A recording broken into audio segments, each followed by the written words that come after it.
La scène Tsubame On qui garde était Tsubame, ouais. une petite scène à l'intérieur du hall 5A et donc où il y avait des concerts en permanence, elle va toujours Ouais. être là et va monter un petit peu en gamme.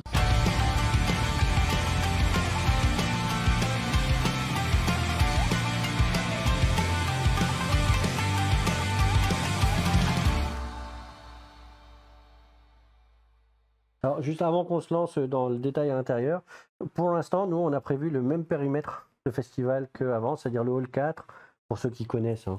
Le hall 4, le hall 5A, le hall 5B, le hall 6, pour tous les espaces. Et après, dedans, Bah, dedans, on est en train de revoir comment on répartit tout ça. Parce qu'il y a plusieurs choses à prendre en compte. La première chose, c'est ce qu'on avait déjà évoqué, c'est que même si le Japon est en train de se réouvrir, on sait qu'il y aura une difficulté pour faire venir certains artistes, notamment certains chanteurs et autres. ouais. Et donc on a pris, parce qu'il fallait quand même qu'on avance là-dessus, on a pris la décision il y a un certain temps de ne pas avoir la scène Karasu. Donc il y aura c'est cette grande scène de concert qui est dans le hall 5B à part et qui accueillait les concerts le soir.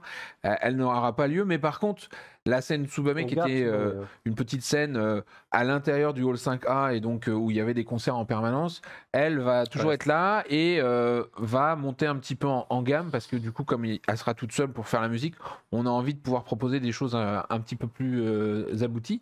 Et voilà, donc on a commencé là-dessus. Et puis l'autre chose à prendre en compte, c'est notre souhait de réaccueillir les contenus hors Japon.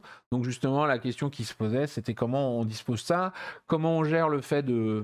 On parlait des ventes sur place, de ne plus avoir de ventes sur place. Comment on gère aussi un autre point, parce que Thomas disait c'est le même périmètre intérieur, mais extérieurement, d'habitude, on utilisait 2 halls pour gérer les files d'attente, et il se trouve qu'il y a un des 2 halls Qui est occupé. qui est occupé. Une catastrophe. Donc du coup, on est en train de voir, et là justement, c'est tout le placement qu'on est en train de faire depuis la semaine dernière et qu'on va faire cette semaine aussi. C'est justement comment on va agencer les espaces, où est-ce qu'on met les dédicaces, où est-ce qu'on met les scènes, où est-ce qu'on met les zones de stand, où est-ce qu'on met les expositions, etc. Donc il y a vraiment tout ce travail-là qui d'habitude est plutôt fait genre en novembre. Mais- Ah oui, d'accord. Mais là, cette année, on fait avec les moyens du bord. hein. Mais du coup, est-ce que ça chamboule pas peut-être un peu le planning Ah, Tout bah, a été chamboulé, de toute façon, tout a été chamboulé par le Covid. On a su qu'on pouvait vraiment sereinement faire des événements le 24 janvier c'est dernier. ça. Donc on était un petit peu, on se disait allez on y va, on n'y va pas, on y va, on n'y va pas, en hésitation jusque-là. Et après ça s'est déclenché. Et du coup on a eu tout de suite Japan Expo Sud. Maintenant on est sur Paris. On doit prendre en compte donc tous ces paramètres Japon, parce que c'est vrai pour les groupes, c'est vrai pour les entreprises aussi. Mais on a aussi à l'inverse des bonnes surprises. Ça veut dire qu'on a tout un espace artisanal où on s'inquiétait un petit peu de savoir s'ils allaient être capables de venir ou pas. Et pour l'instant, ils sont hyper motivés pour venir et ça représente une part importante du festival et de la qualité aussi de l'offre qu'on fait aux gens. Ok. On a dans le jeu vidéo, c'est pareil, ils sont en train de bouger de manière plutôt positive. Dans le manga, ils sont à fond. Oh, On peut c'est pas une dire bonne nouvelle, ça. autrement. C'est une très bonne nouvelle. Les éditeurs de manga, ils sont à fond. Les boutiques cool. de manga, elles sont à fond.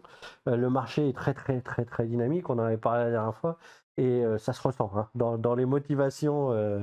Donc voilà, on va avoir un beau festival, mais c'est vrai qu'on est obligé un petit peu de réfléchir les espaces pour faire en sorte qu'il n'y ait pas, là où on pensait qu'il allait y avoir quelque chose, pouf, un trou. C'est horrible.